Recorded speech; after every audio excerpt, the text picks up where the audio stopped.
Chapter 97 Steel Claw Moro. You are listening at novelfull.audio. The lean guy eyed Sanji. Sanji glared back with his right eye from under his curled eyebrow. Just looking at this dude's eyes, Sanji felt a chilling coldness radiating off him. Oh, so we've got someone with some skills, huh? Sanji said. Not bad. Your footwork's pretty strong, the man replied. Sanji flexed his feet, bones popping. He was ready to kick at a moment's notice. The lean man wore a purple suit, his hands long and spidery, his tongue flicked out, like a snake's.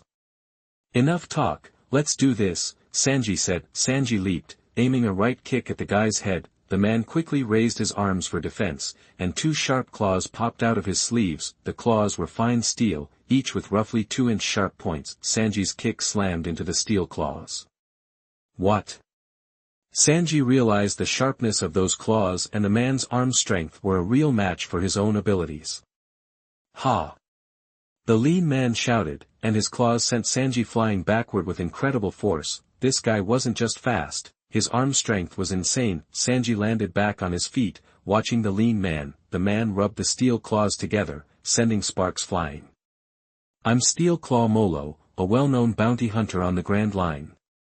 The lean man said proudly. Steel Claw Molo. Sanji said, a strange feeling in his voice. The name rang a bell. Wait a minute, I remember. You're the guy who wiped out a wealthy family and their 1,000 elite, armed mercenaries in some kingdom. Right? They were running some seriously illegal stuff, and you were even hailed as a hero for it, Sanji said suddenly. Yeah, that family was into human trafficking and gambling. The local government couldn't handle it, so they hired me to take them out.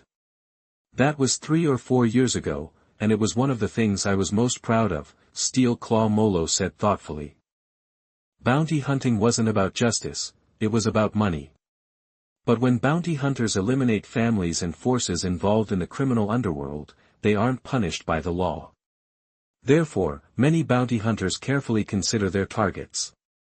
I read about you in some old newspaper. I didn't expect you'd be freelancing for Wapol for cash, Sanji said. Steel Claw Molo raised a claw to his mouth. The money's just a bonus. What I really want is the thrill of a good kill. Wapol's got money and plenty of opportunities. That's why I signed up with the Drum Kingdom's royal army. How noble, Sanji said sarcastically. Ha ha ha, and look at you, all dressed up, playing pirate. Steel Claw Molo retorted. Sanji lit a fresh cigarette. There are gentlemen pirates. You're just a murderer. Don't compare yourself to me. Steel Claw Molo's eyes narrowed, but he wasn't angry. His tongue darted out again, like a cobra's. Then let me taste your flesh and blood. Steel Claw Molo charged. His movements were lightning fast, like a striking cobra. Sanji jumped high, dodging the attack. The steel claws slashed through the air where Sanji had been a moment before. You could feel the displacement of air. Sanji spun in the air, aiming his foot at Molo's head, rotating like a wheel. Rough cut. Sanji came down like a spinning top. Steel Claw Molo dodged to the side. The force of Sanji's spin cratered the golden brickwork below. First cut of meat.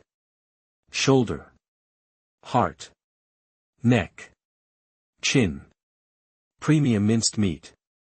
Number 2 minced meat. Number 3 minced meat. Landing, Sanji unleashed a furious barrage of kicks. Steel Claw Molo weaved like a snake, dodging with incredible speed. Most of the attacks missed, and the few that landed were blocked by his steel claws. Huh, fancy footwork, Sanji said, finally stopping. Steel Claw Molo remained coiled, like a snake ready to strike. His steel claws were always at the ready. Your footwork is a rare martial art in the world. But I'll show you what it means to tear out your heart and lungs. Steel Claw Molo rushed at Sanji, full speed. Steel Claw Molo lunged like a cobra, right in Sanji's face. He was suddenly all over Sanji, claws swinging. Sanji scanned his surroundings, watching carefully. Suddenly, a steel claw shot out, aiming for his neck. Sanji kicked hard, deflecting the attack. Immediately after, 7 or 8 steel claws struck with blinding speed. Sanji frantically blocked with his feet, alternating kicks. Most of the attacks were deflected, but one still got through. Grabbing his crotch, immediately, flesh and blood sprayed everywhere, the golden bricks were splattered with blood. Arg! Sanji cried out in pain, dropping to one knee. Now's my chance. Steel Claw Molo seized the opportunity, both steel claws aimed for Sanji's head, his eyes bored into Sanji, like a viper ready to strike. Suddenly, Sanji snapped his head up, a glint of triumph in his eyes, he leaped upward, flipping in midair. You fell for it. Steel Claw Molo's claws grabbed nothing but air. Sanji's foot connected with his head, with the sickening crack of bone. Steel Claw Molo went down. Despite taking that hit, Steel Claw Molo wasn't knocked out, he quickly moved away. The badly injured Steel Claw Molo looked at Sanji from a distance. Okay, that's the first time I've been hit that hard, Steel Claw Molo said, blood streamed from his head. He had a skull fracture, and he was bleeding badly, but he could still fight. Sanji's crotch was seriously injured, he stood up again, facing his opponent. Hey, let's keep this going, Sanji said. Okay, let's fight to the death. Steel Claw Molo replied. Chapter 98 Blue-Haired Swordsman Rowat. You are listening at novelfull.audio. Steel Claw Moro lunged at Sanji like a striking snake, aiming his metal claws for Sanji's head and chest. Sanji flipped back, landing on his hands. Dinner course kick. His legs became a whirlwind, one foot slamming into Steel Claw Moro's gut. Chin meat. Sanji's right foot shot up, connecting in a brutal uppercut. The battered Steel Claw Moro went tumbling backwards, skidding several yards.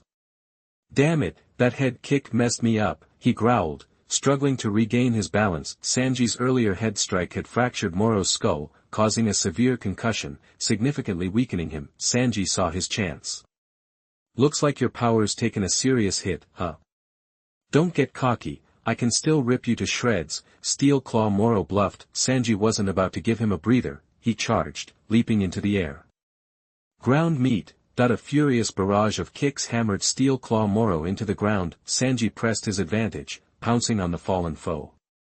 Bad manners kick. Sanji launched Moro skyward. Steel Claw Moro sailed not only out of the Golden Palace but also clear over the peak of the central mountain, screaming as he plummeted 5,000 meters down the mountainside. Finally, Sanji said, straightening his tie, with Steel Claw Moro taken care of, Sanji rejoined the fray. Meanwhile, Zoro was carving through the endless waves of royal soldiers with his devastating swordsmanship. Rhino. Gripping Wado Ikemonji and Katetsu, Zoro spun, becoming a whirlwind of steel, blades sliced through the air like a mini tornado, throwing back dozens of royal soldiers. He's unbelievable. I've never seen swordsmanship like that. He's taken down scores of our men, and he's still going strong. Even a Zerg rush isn't working. The royal soldiers, armed with rifles and sabers, hesitated to attack. Zoro lowered his blades. This is getting dull. The king's army soldiers were attacking like nothing more than cannon fodder. Suddenly, a shout rang out. You're the bounty hunter Roronoa Zoro. I'll take you on. The royal soldiers parted, and a muscular but short middle-aged man stepped forward. Zoro sized him up. The man had short, blue hair, wore a black leather jacket and pants, and carried 2 katana at his waist. Even from the sheaths and handles, the swords looked like top-quality steel. You wouldn't be West Rowat, would you? Zoro asked. The one and only, the man replied. West Rowat stared intently at Zoro, his eyes radiating a predator's intensity. He carried himself like a lone wolf, ready to pounce on an equal challenge. He even shared a similar, rugged face with Zoro. Rowat touched the hilts of his swords. Remember the old days? You were a bounty hunter too. We crossed paths at a gathering once. Can't forget it, Zoro said. Back when Zoro was still a bounty hunter, he had attended one of those gatherings and encountered Rowat. They hadn't fought directly, but both had shown impressive swordsmanship, leaving a lasting impression. Too bad we didn't get to clash back then. Funny how things turn out. Now I'm an elite soldier in the Drum King's army, and you're a pirate, Rowat said. Things change, no big deal. Bounty hunter, swordsman, whatever, Zoro shrugged. Let's see what you've got now, Rowat said. That's the plan, Zoro grinned. Rowat's eyes flashed, and his hands instantly gripped the hilts of his two katana. The swords had mythical monsters inlaid with black metal on the handles, a dragon king and a phoenix. Nice blades, Zoro commented. Rowat flourished the swords. Thanks for noticing. They squared off, their stances radiating coiled power, pushing back the surrounding soldiers. Rowat held the Dragon King katana in his right hand, forward, and the Phoenix katana back in his left. Dragon soars to the heavens. Guided by the Dragon King katana, Rowat unleashed a dragon-shaped energy wave. Zoro swung Wado Ikemanji and Kitetsu, creating two massive, blue, eagle-shaped slashes. The eagle waves clashed with Rowat's golden dragon energy. Gold and blue light exploded, and the sky crackled with their power. The dragon soaring to the heavens ripped through the two eagle waves and continued toward Zoro, but the initial impact had bled most of the power from the slash. Zoro's overwhelming strength easily dissipated the remaining energy. Zoro stared at Rowat, impressed. You're tough, Zoro admitted. Coming from a swordsman, it was the highest compliment. Likewise, Rowat said. Rowat charged, slashing furiously at Zoro with both katana. Zoro blocked the attacks with Wado Ikemanji and Kitetsu, the deafening ring of metal on metal echoing across the battlefield, sparks showering the ground. These are my prized blades, the Dragon King sword and the Phoenix sword. Your swords are excellent too. They are worthy opponents for Dragon King and Phoenix, Rowat said, swinging the swords. Thanks. Wado Ikemanji and Kitetsu are eager to test their mettle against your treasures, Zoro replied. Blades crashed, metal screamed, and sparks flew. Their styles were different, yet they moved in perfect harmony, as if they understood each other perfectly. The falling snowflakes were swept away by the energy of the swords. The ground where they battled was momentarily clear of snow. So those are Wado Ikemanji and Kitetsu. No wonder. They are blades of extraordinary quality. Rowat said. Chapter 99. You are listening at novelfull.audio. Thanks, Sauron replied. Their swords clashed, the force of each blow reshaping the very air around them. Locked in close combat, neither gained an inch. Ha! Zoro roared. Ha! Rowat echoed. The blades met, the earth-shattering impact sending both warriors flying backward. They landed over 20 yards apart. To truly face you, I must unleash my full potential, Rowat stated, his voice filled with purpose. He crossed the Dragon King sword and Phoenix sword before him. The two blades vibrated, resonating with power. Double swords, Dragon and Phoenix combined. Rowat's sword separated, and he exploded forward with blinding speed. He was upon Sauron in an instant, the two blades descending like twin dragons. Zoro raised Yukizuru and Kitetsu to parry. All four blades collided. Although he blocked the attack, the force of the blow drove Sauron back. He skidded to a halt after retreating over 10 yards. Such immense power! Zoro exclaimed, astonished. As expected of the great Roronoa Zoro, your swordsmanship is truly remarkable. You managed to withstand my ultimate technique, Rowat said, impressed. Sauron's forced retreat was more than Rowat had anticipated. Rowat shifted into a new stance. He held the Dragon King saber before him with his right arm, while the Phoenix saber dragged along the ground with his left. Dragon's tail, sweeping thousands. The Dragon King's sword lashed out horizontally as the Phoenix knife supported the move. The tandem of blades allowed Rowat to move with the speed of a cheetah. He was in front of Sauron again. The Dragon King's saber aimed to strike. The strength contained within this blade was enough to cleave through solid rock. Sauron raised both swords defensively, otherwise, his chest would be sliced open. Yukigashiro and Kitetsu strained against the attack, but the Phoenix knife stabbed from behind, taking advantage of the distraction. Though the distance and the angle weakened the blow, it still pierced Sauron's shoulder. Ugh, Zoro grunted. He managed to dodge enough to avoid a deep wound, but the blade still tore through muscle. He leaped backward, putting distance between himself and his opponent's relentless assault. Rowat flicked the Phoenix knife, sending droplets of Sauron's blood flying. Your reflexes are impressive. Any normal man would have lost an arm, Rowat observed. The two warriors resumed their furious exchange, evenly matched in both strength and skill. He truly is a formidable opponent, Sauron acknowledged. Faced with such a powerful enemy, Sauron made the decision to take out Wadu Ikamanji from his waist. He bit down on the hilt, and pulled the black bandana from his arm, tying it over his eye. Rowat looked at Sauron and said, "You still need to use 3 swords against me." 3 swords is my signature, and I will defeat you with it, Sauron declared. With sudden speed, Zorro charged, closing the distance. He unleashed his signature move, arms crossed, mouth biting down on the blade. He was ready. 3-sword style, demon slash. Sauron delivered 3 lightning-fast strikes, a flurry of blows capable of felling a demon. Rowat braced himself, raising both blades defensively. Dragon Shield and Phoenix Rampart. The Dragon King Knife and Phoenix Knife formed a barrier against the onslaught. Sauron's strikes were blocked, but the force of Demon Slash still staggered Rowat, forcing him to give ground.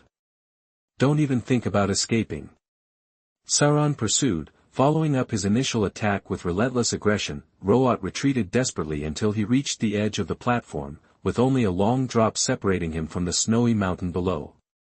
Now, Sauron saw his chance, the 3 blades, Yukigashiro and Kitetsu in his hands, and Wadu Ikaman in his mouth, spun before him like a whirling tempest.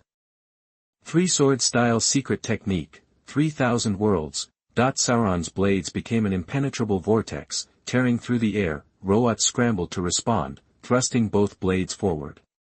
Dragon Spear and Phoenix Lance. But Rowat's treasured swords were caught in the maelstrom, unable to penetrate or retreat. With a scream, Rowat was struck over and over, finally succumbing and falling from the edge of the platform. The Dragon King Knife and Phoenix Knife were tossed aside like leaves in a storm. Zorro had triumphed. He walked to the edge of the platform and looked down at the fallen Rowat. "The victor has been decided," Zorro said, calm before turning back to the ongoing battle. The fighting on the palace platform raged on, but already more than half of the king's army was defeated. Most of the survivors were wounded. Luffy, resilient as ever, charged across the battlefield. As a rubber man, he was mowing through the elite soldiers of the king's army.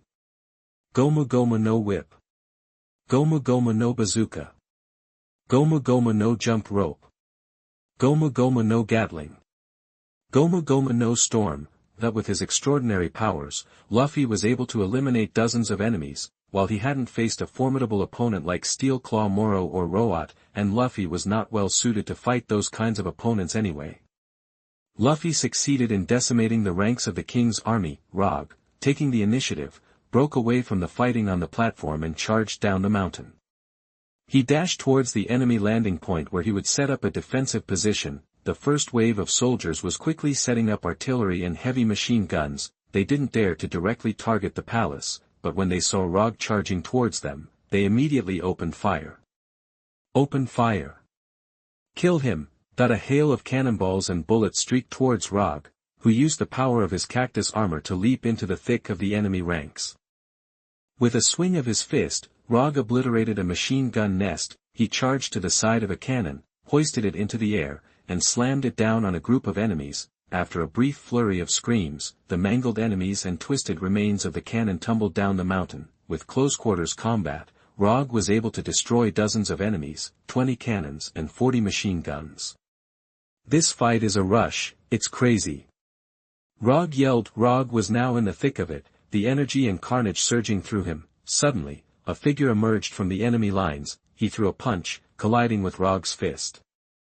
The force of the blow was enough to shatter houses, and the 2 men were thrown back nearly 30 feet. "What?" Rog said. His opponent was a bald man with a physique that reached 3 meters tall.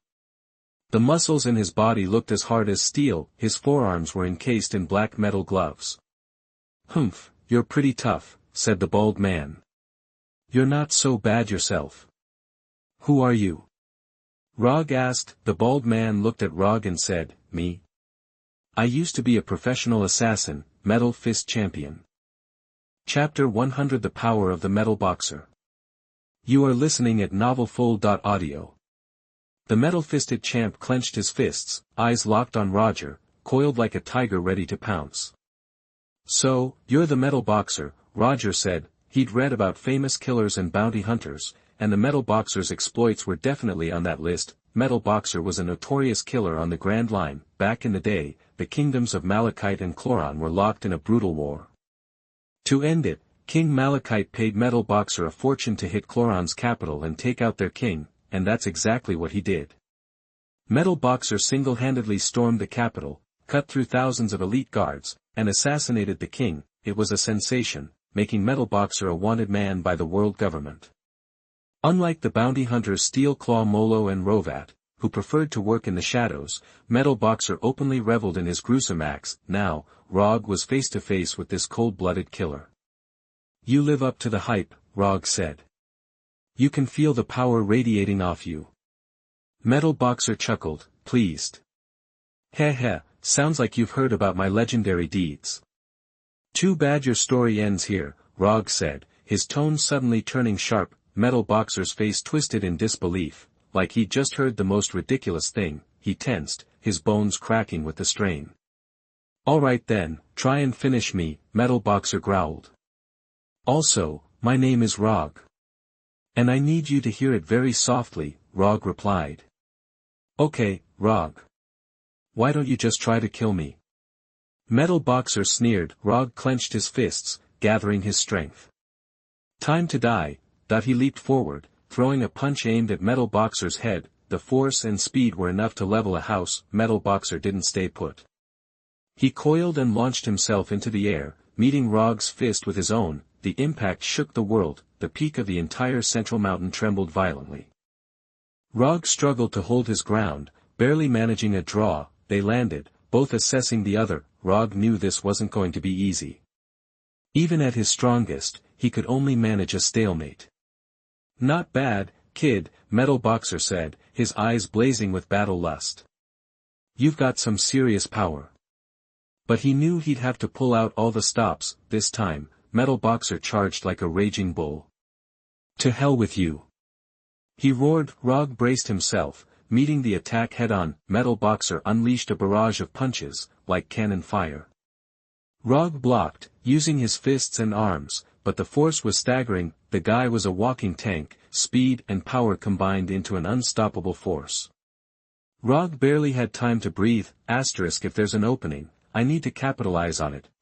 Metal Boxer's leg shot out, slamming into Rog's unprotected gut, sending him flying hundreds of feet into the Golden Palace wall. Gasping in pain, Rog staggered to his feet, glaring at the Metal Boxer. "That's some serious power," he admitted. "You're a tough one," Metal Boxer said, stretching his limbs. He'd taken down plenty of strong opponents, but this was the first time someone had held out this long. Usually, they couldn't withstand his war of attrition. "Not bad, you're a real challenge. But I'm still gonna take you down," Metal Boxer said. He crouched low, letting out a primal roar.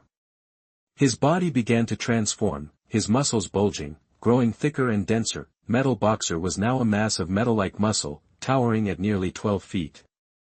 His forearms swelled into grotesque, bulbous shapes. The special metal gauntlets on his arms stretched, straining, but even with their strength and resilience, they expanded along with his monstrous muscles. His forearms were now the size of wine barrels. "You're changing your physical condition," Rog observed. "Just a little something I can do," Metal Boxer grinned. He swung his massive arms, launching another attack. Rog sensed the danger and dodged. Metal Boxer was several times stronger than before. If he was a tiger before, he was now a Tyrannosaurus Rex. "You're not getting away, punk!" Metal Boxer bellowed. Rog scrambled to create distance, looking for an opening. I can borrow their weapons, even people.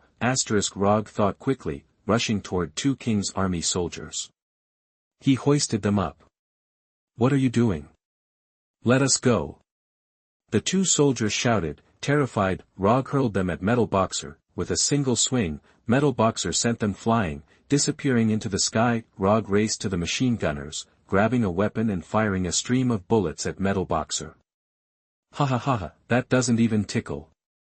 he roared. He lumbered forward on all fours, his speed shocking. Roger grabbed a cannon, swinging it like a club at Metal Boxer. Metal Boxer met it head-on with his fist. A deafening blast echoed as the cannon shattered, spraying sparks and metal fragments everywhere. Seizing the opportunity, Metal Boxer unleashed another punch.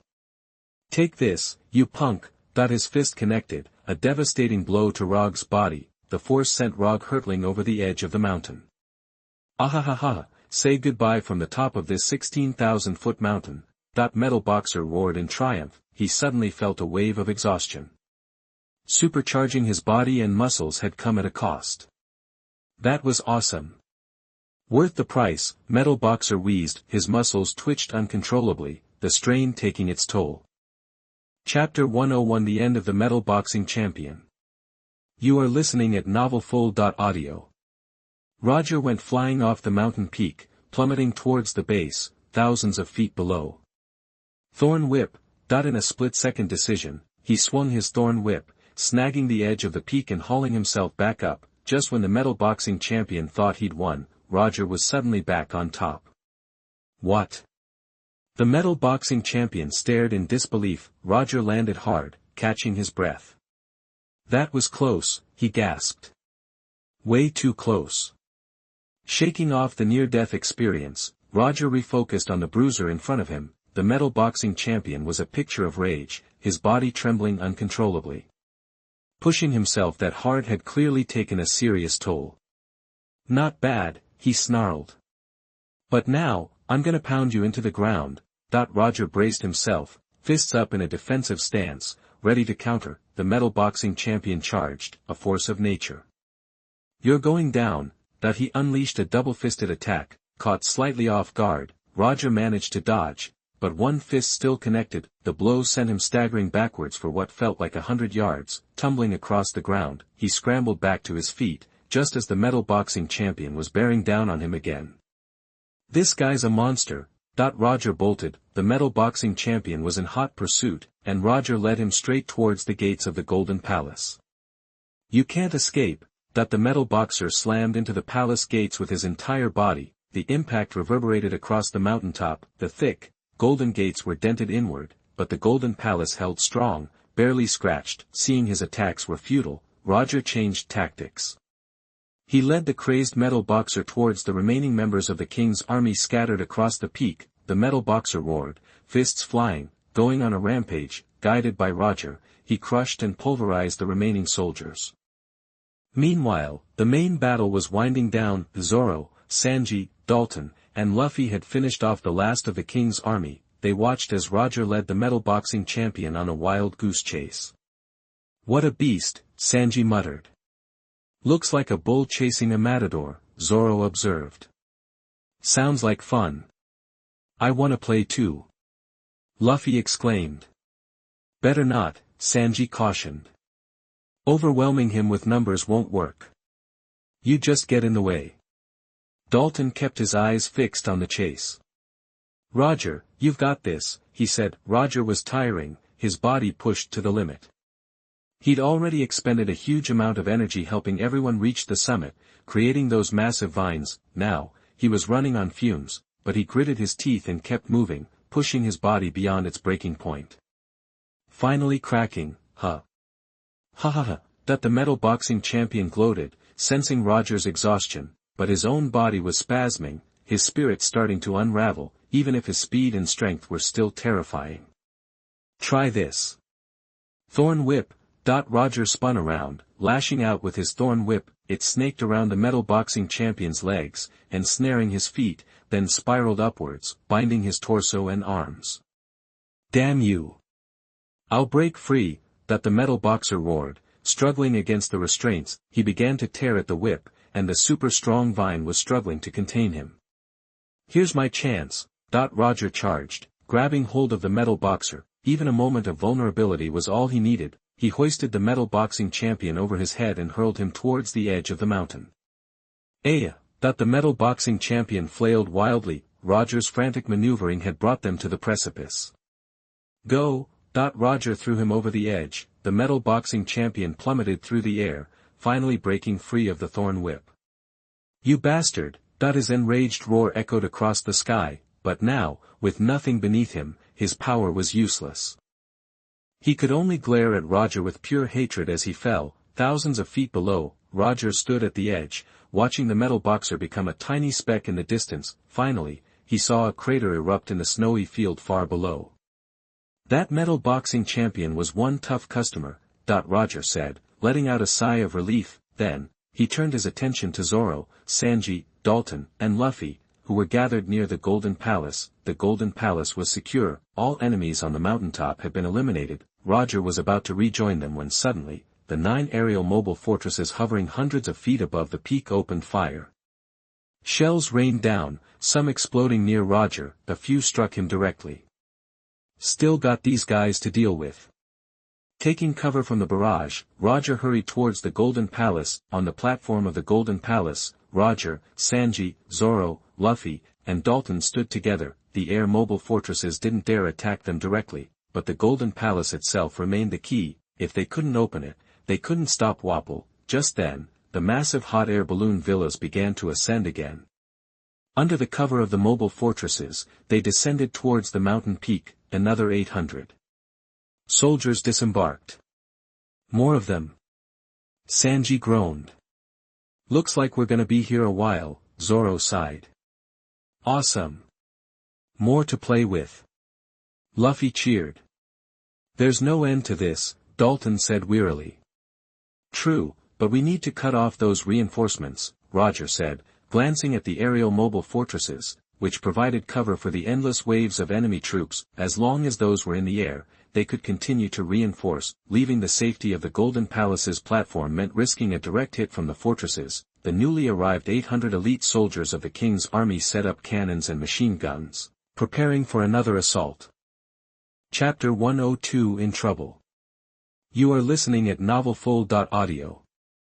Besides cannons and machine guns, the king's army elites had clearly learned from the first wave's mistakes. They started using their shovels to pile up snowbanks for cover. Instead of attacking, the royal soldiers focused on fortifying their positions.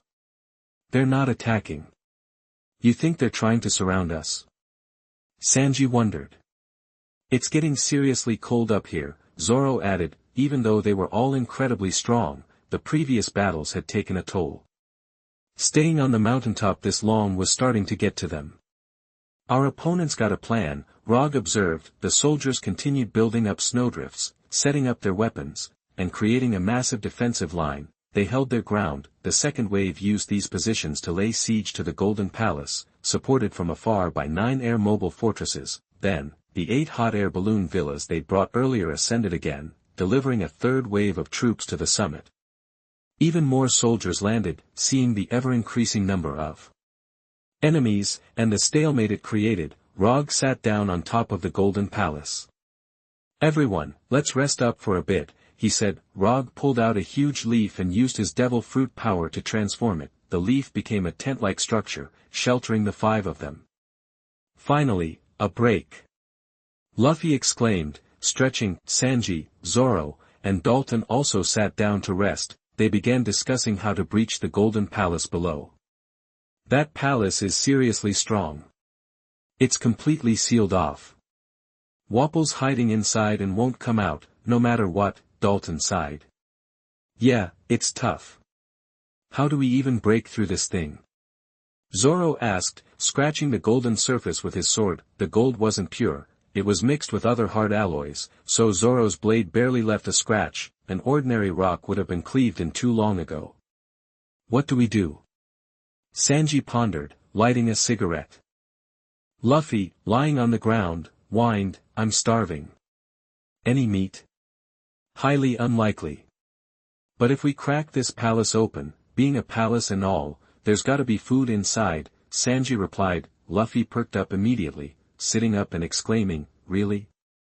I wanna eat. That he pressed his face against the gold bricks, studying how to destroy them. Rog was also deeply concerned about how to open the palace. Dalton, is there absolutely no secret passage or anything in this Golden Palace? Rog asked. Dalton shook his head. No, there aren't any. We had agents involved in its construction. Wapol didn't build one, and even we wanted to include some traps or secret passages, but Minister Kureha's supervision was too strict. We couldn't do anything. Too bad, Rog said. He looked at the Golden Palace, realizing they had a real problem. Meanwhile, hot air balloon villas continued to arrive on the mountaintop, bringing wave after wave of King's army soldiers. The 4th and 5th waves arrived, followed by tons of supplies. Inside the Golden Palace, Wapol was still in the throne room, wearing a golden crown and a red silk robe. He was dozing off on the throne. Zzzzz. Zzzzz. His snoring was so loud that everyone in the hall could hear it. Before him, a round table was littered with the remnants of a feast. The plates were almost spotless, with only traces the size of rice grains left. Wapol always ate nearly everything, and he'd even swallowed some of the plates. The servants around him were exhausted, collapsed on the floor. Kureha and the other ministers, their stomachs bulging, were also sitting or lying down. The soundproofing in the Golden Palace was excellent. The fierce battle outside sounded as faint as birds chirping. Kureha stood up, left the throne room, and went to the palace's tallest tower. After climbing the spiral staircase, she reached the top room. 2 armored guards stood there and saluted her. At ease. Tell me, what's the situation outside? She asked. One guard said, there's been heavy fighting, but the 5 intruders are still holding out. Let me take a look, Kureha said. She went to the window, which was now blocked by a thick gold alloy door. However, there was a peephole the size of a telescope in the door. Kureha peered through the hole. Outside the Golden Palace, she saw the leaf tent on the upper platform. The king's army had set up positions, surrounding the palace with cannons, machine guns, and fortifications. Quite a sight. Thousands of our troops are gathered here. Such strength is sure to defeat the enemy. If not, we'll just keep sending more troops until they're exhausted, Kureha said. However, she wouldn't dare open the palace until the intruders were eliminated. The risk was too great. Wapol was inside. If he were killed, the kingdom would collapse. Wapol's safety is paramount. We still have our army. Let Chess and Kurumaramo continue to fight with their reinforcements. I refuse to believe that 5 people can withstand an army of thousands forever, Kureha said. She left. The 2 guards then took turns looking through the peephole. With an army this size, we're bound to wear those 5 down. They might have defeated a few hundred, but this is thousands. We're gonna win, one guard said. Logically, that's true. But those 5 are seriously strong, the other guard said, sounding doubtful. Chapter 103 The Way to Destroy the Palace. You are listening at novelfull.audio. Outside the Golden Palace, Rog and the others emerged from the tent on the platform to find the king's army had amassed a force of thousands around the Golden Palace. Wave after wave, they had surrounded the palace, creating a formidable siege. More than elite soldiers had dug in, establishing a strong position. That's a serious army, Sanji commented. Trying to rush through that all at once would be a real pain, Zoro said, touching his sword. Roger scanned the scene, feeling the pressure mounting. They were still stuck outside the palace, and the enemy was closing in. We need to find a way to breach this thing. Lion, if we can't figure something else out, we'll have to grab weapons from them and blow a hole in the wall, Rog said. Dalton nodded. Looks like that's our only option. They decided to try blasting their way through with captured weaponry. Rog turned to Dalton. Is there any spot on the palace that would be easier to blow open? Dalton considered it. Intel suggests the main gate is the best bet. Get through that, and you're in. Everywhere else is a tougher nut to crack. Rog nodded. Alright, let's focus on the gate. Their attention turned to the imposing gate below. Breaching it was their only way in. However, the gate was constructed of thick gold reinforced with a special metal alloy, making it incredibly tough. Steel didn't even come close to its strength. Okay, let's raid their position, grab some cannons and explosives, and blast that gate down, Rog said. He charged towards the gate, scouted the area, and then sprinted toward the king's army's position up the slope. Since the position closest to the palace gate was their priority, the 5 of them made a beeline for it. The soldiers on the position spotted them immediately. Enemies incoming. Open fire. The king's army sprang into action. They unleashed a barrage of machine gun fire and artillery. Rog took the lead. Dalton transformed into his massive yak form, charging head-on into the enemy position. Luffy, with his rubber body, weaved through the gunfire. Zoro and Sanji brought up the rear. Rog reached the enemy lines, quickly seized 2 cannons, and retreated. Dalton scooped up several crates of shells, loaded them onto his back, and followed. Luffy wrapped himself around several machine guns, and Zoro and Sanji grabbed him, pulling him to safety. The king's army was still reeling from the sudden assault, and they watched the five retreat. Knowing their strength, they didn't immediately give chase. Back at the gate, Rog set down the cannons, and Dalton shifted back to his human beast form, unloading the shell crates. Sanji and Zoro unwrapped Luffy, revealing 9 machine guns clinging to him. "Alright, let's get to work," Rog said, starting to load the cannons. He and Dalton each manned a cannon. "Golden Gate, let's see how you handle this." Rog fired the first shot, followed immediately by Dalton. 2 shells slammed into the gate. After the smoke cleared, the door was still standing, but it now bore 2 scorched marks. Rog and Dalton continued their barrage. Dozens of shells pounded the gate shuddered, but the damage was minimal. "Let us get in on the fun," Luffy said. Luffy grabbed a machine gun and opened fire on the gate. The bullets sparked harmlessly against the metal. "Forget it. If cannons aren't doing much, machine guns are useless," Zoro said. Sanji lit a fresh cigarette. "Yeah, ditch the machine guns. More cannons." After their initial assault, Rog and Dalton ran out of ammo. "Okay, we need more shells," Roger said. This time, Rog, Dalton, and Sanji went to resupply, heading back to the king's army position for more shells and explosives. They returned triumphantly with over 10 more crates. "Alright, let's detonate these all at once, right in front of the gate," Rog proposed. "Sounds good," Sanji and the others agreed. They stacked the crates in front of the gate and quickly backed away. Rog held a cannonball. "Got a light?" he asked Sanji. Sanji flicked his cigarette butt and used it to light the fuse of the cannonball. Sparks flew. Rog hurled the lit cannonball at the stack of crates. A massive explosion erupted, engulfing the gate in flames and deafening sound. The entire mountaintop was illuminated with fire. The surrounding 3,000 King's army soldiers were stunned. Even Wapol inside the Golden Palace heard the explosion. The sound reverberated across the Drum Kingdom. "What an impressive explosion," Rog said. Dalton stared in awe at the smoking gate. To their delight, the explosion had cracked the Golden Gate. The 10-meter-high, 6-meter-wide gate now had several cracks running across it. "It worked!" Rog, Dalton, Sanji, Zoro, and Luffy all cheered. The combined force of so many crates of explosives had finally damaged the Golden Gate. That much firepower could destroy an ordinary castle, after all.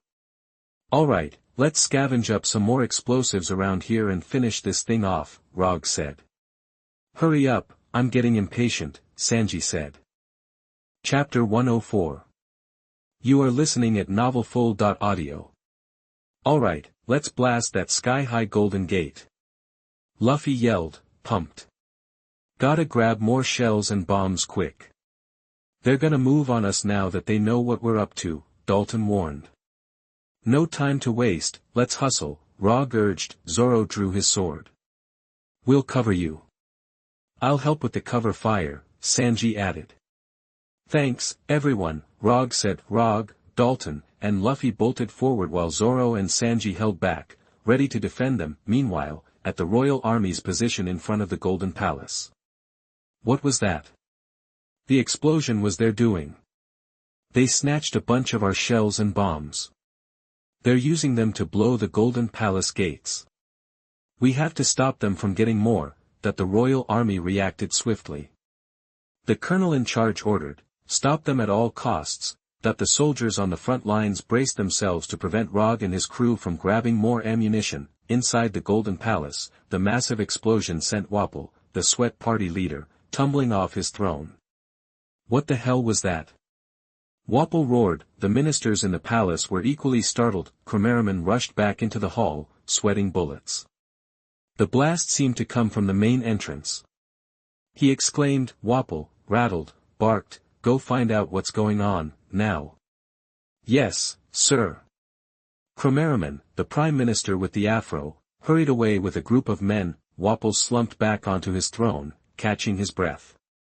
"Gotta reach Jess," he muttered, grabbing a special den mushy to contact him. Jess responded immediately. "Your Majesty, are you alright?" he asked. "I was alright." Wapol snapped. "Sir, I just got word from the front lines. Dalton and the pirates used our stolen shells and bombs to blast the palace gates. I've ordered them to hold the line and stop them from getting more ammo. I'm heading up the mountain with the next wave of reinforcements. Get up here, now. Wapol ordered. He hung up, genuinely scared. Moments later, Cromeraman returned, looking grim. He approached Wapol. What's with the face? Spit it out. Wapol demanded, trying to sound calm, even though he was panicking inside. Your Majesty, the Golden Palace gates are damaged. There are cracks. A few more hits like that and they'll be completely destroyed. What? Wapol gasped, terror gripping him. We're reinforcing the gate with giant logs and piling up debris to keep them from breaking through, Cromeraman explained. It's the only thing we can do right now, Wapol agreed. Wait. Wapol's dejected expression suddenly shifted to a cunning grin. He chuckled to himself. They think they can attack me? I'll show them. I'll use my real skills. Wapol turned to Cromeraman. I'm going to the palace armory. You mean, you're going to use that method? Cromeraman asked. Wapol nodded, grinning. Of course. What better way? Once I unleash my special technique. I'm with you, Your Majesty, Cromeraman declared. Good man.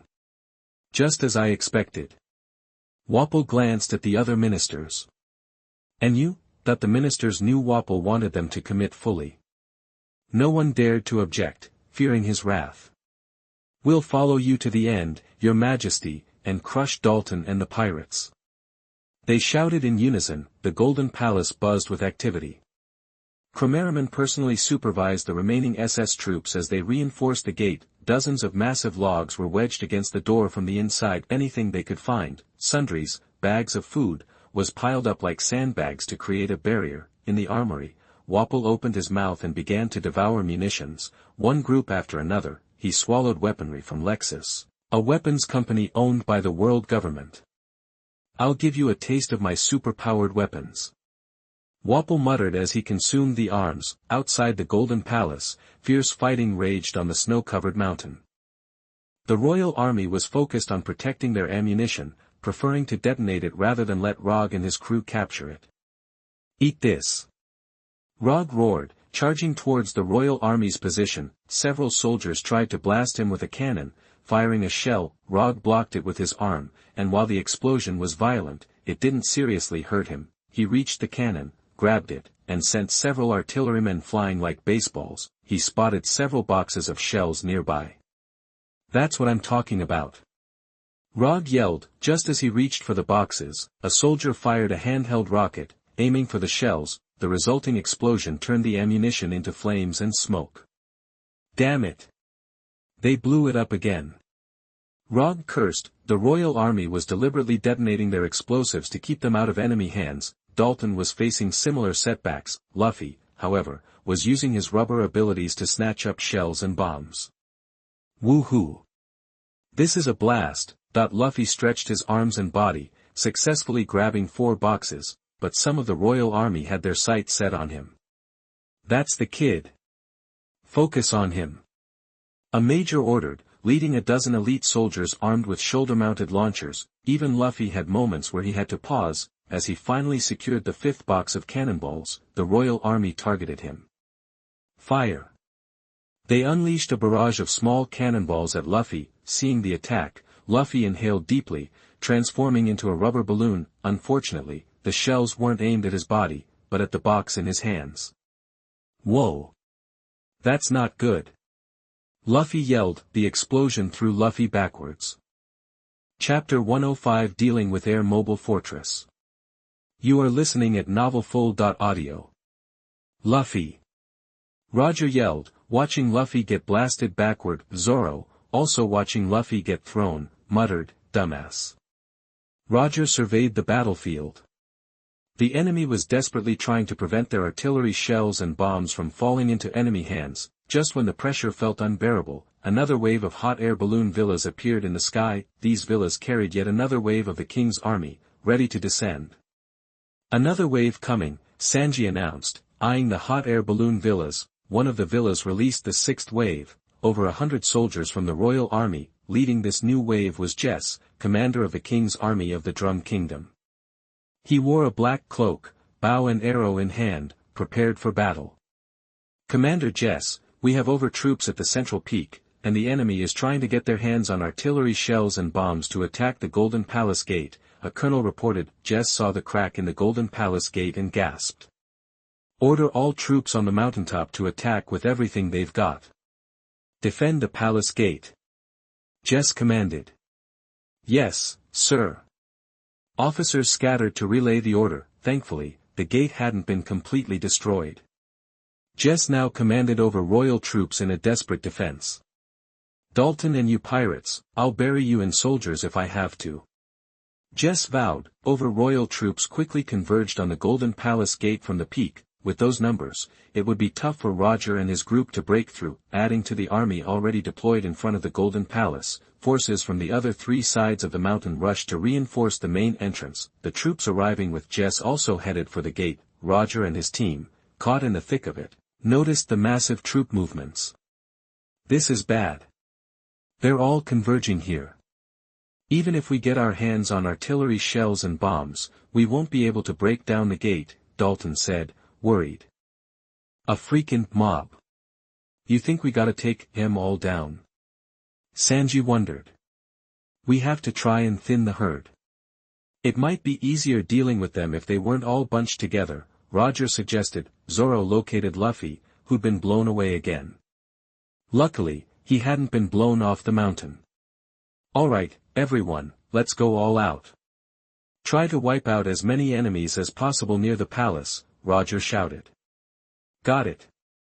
Sanji and the others replied. As the king's army abandoned their positions and massed at the Golden Palace Gate, Roger and his crew began grabbing any weapons they could find. Roger spotted a cannon, loaded it, and aimed at the area in front of the Golden Palace. The cannon fired, the shell exploding in the crowd. More than a dozen soldiers were instantly turned into a bloody mist. The others followed suit, using cannons from the abandoned positions to bombard the royal army gathering in front of the palace. The royal army suffered heavy casualties from the artillery fire. The thousands who were gathered there were getting hammered by the cannonballs. Even though only a few hundred had been killed or wounded, the king's army's morale was crumbling. Jess, standing on the ground, watched his troops teeter on the edge of chaos. "Hold the line.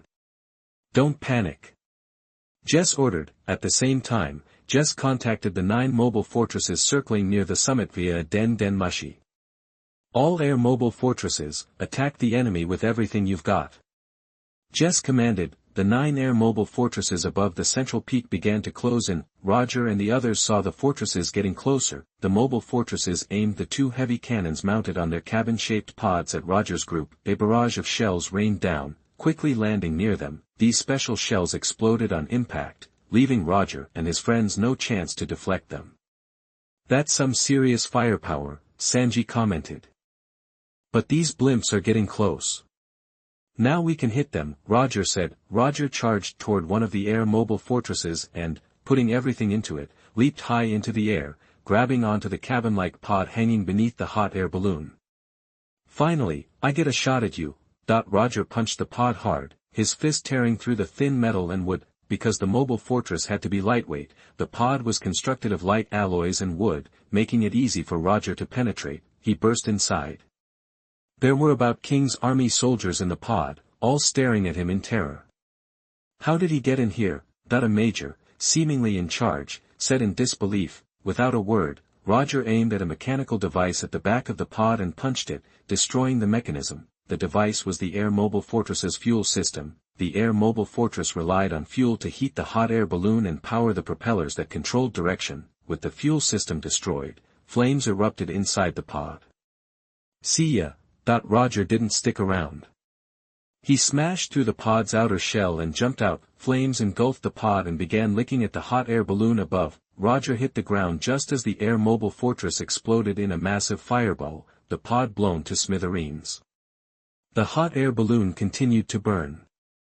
"One down," Roger said. Then, he turned to face the remaining air mobile fortresses. While Roger focused on one fortress, his friends attacked the others. Zoro and Sanji made a good team. the two rushed to the bottom of another air-mobile fortress.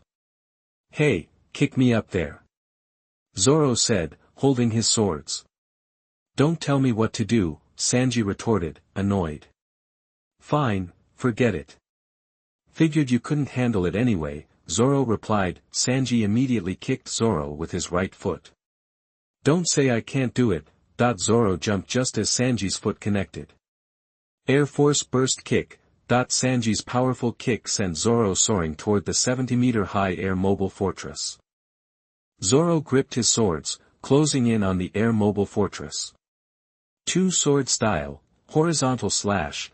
Zoro unleashed a massive arc of sword energy, slicing the hot air balloon above the pod. The pod, now without its balloon, plummeted. Zoro leaped onto the falling pod, jumping off just before it smashed into the ground. The pod hit the ground with a deafening crash. The royal soldiers inside crushed. Sanji glanced at Zoro and said, "Not bad, Mosshead. Guess that seaweed brain of yours is good for something." Chapter 106 Captured Air Mobile Fortress. You are listening at novelfull.audio. Dalton rushed to Sanji's side. "Sanji, I need you to kick me like you did before," Dalton said. "You got it," Sanji replied. Together, they positioned themselves beneath one of the aerial fortresses. Sanji aimed and launched Dalton upwards. Air Force Explosive Kick. Dalton, now in his human animal form, gripped his iron halberd, soaring towards the top of the aerial fortress. He swung the halberd, smashing into the ship-shaped pod of the superfortress, crashing through the outer shell. Dalton charged inside. Over 20 King's Army soldiers inside stared at him, stunned. Dalton, a minotaur-like figure wielding a halberd, looked like a demon risen from hell. He swung his weapon, targeting the pod's internal connections, hacking and slashing. "Go to hell, Wapple's lackeys!" Dalton roared, tearing apart the pod's interior with his halberd. The malfunctioning aerial fortress plummeted. Thanks to the hot air balloon above, the pod's landing was somewhat cushioned. However, the air fortress was now a wreck. Dalton burst out, surveying the enemy's aerial fortresses. Only 3 remained in the sky. Rog and the others had fought fiercely, with Rog taking down 4, and Sauron and Dalton each eliminating 1. 3 enemy fortresses still floated above, ready for battle. Luffy, using his rubber abilities, stretched himself toward one of the airborne fortresses. He reached the pod and smashed through the glass window. Inside, Luffy found a contingent of King's Army soldiers. The soldiers' faces paled as they saw the pirate barging in. "This pirate actually got in here," one of them exclaimed. "Kill him," ordered the King's Army major in charge. Over 20 soldiers raised their weapons, attacking Luffy. "Ha ha ha!" Luffy yelled, swinging his fists wildly. The King's Army soldiers were no match. After a flurry of punches, they were all knocked out cold. Luffy then approached the pod's controls. "Whoa, so many weird gadgets," he said, grabbing a joystick and pulling. The aerial fortress jerked violently, changing altitude. The controls adjusted the fortress's height and direction. "This is fun," Luffy exclaimed, continuing to experiment. He managed to maneuver the air fortress, sending it descending toward the ground. Meanwhile, Rog and Zoro had destroyed the remaining 2 fortresses. Rog watched the descending fortress touch down. Through the front window, they could see Luffy inside. "What the?" Zoro said, surprised. "That idiot's in there," Sanji muttered. Dalton observed, "Looks like Luffy managed to capture one." Rog grinned. "Then we're borrowing it." The 5 of them piled into the captured fortress, quickly figuring out the controls. They got the air fortress airborne again. It soared towards the Golden Palace. Inside the pod, the 5 looked down at the King's Army below. The soldiers stared up at the fortress, now in enemy hands. Rog surveyed the scene. "These guys need a little something to spice things up. Let's give them some artillery," he said. "On it," Dalton replied. The fortress aimed its 2 cannons below. Jess, commanding thousands of elite soldiers, looked up at the air fortress. "Crap, it looks like they captured one of our fortresses," he said. Suddenly, 2 shells screamed from the pod, exploding among the King's Army. The soldiers were instantly blown apart. The cannons kept firing, raining down explosive shells. The King's Army panicked. Having their own fortress turned against them was devastating. causing more psychological damage than actual casualties. Chaos erupted, and Jess struggled to regain control. "What are you doing?" "Shoot it down." He barked. The order was relayed, and some troops began firing machine guns and shoulder-mounted rockets at the sky. A hail of bullets and missiles struck the air fortress, hitting both the pod and the hot air balloon. "We're taking fire. We're going down," Dalton yelled from inside. The air fortress plummeted, crushing a dozen more soldiers upon impact. The 5 emerged from the wreckage of the pod.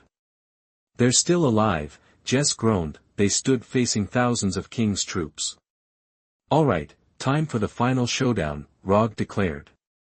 "Beat these guys, and we can get to that golden door," Sanji added. Even the thousands of King's troops were wary of the 5, whose fighting prowess was astonishing. Still, these were Wapol's soldiers, the elite of the Drum Kingdom. With Jess's command, they quickly reorganized and surrounded the 5. "Take them out," Jess ordered. There had been more than 4,000 troops in the area.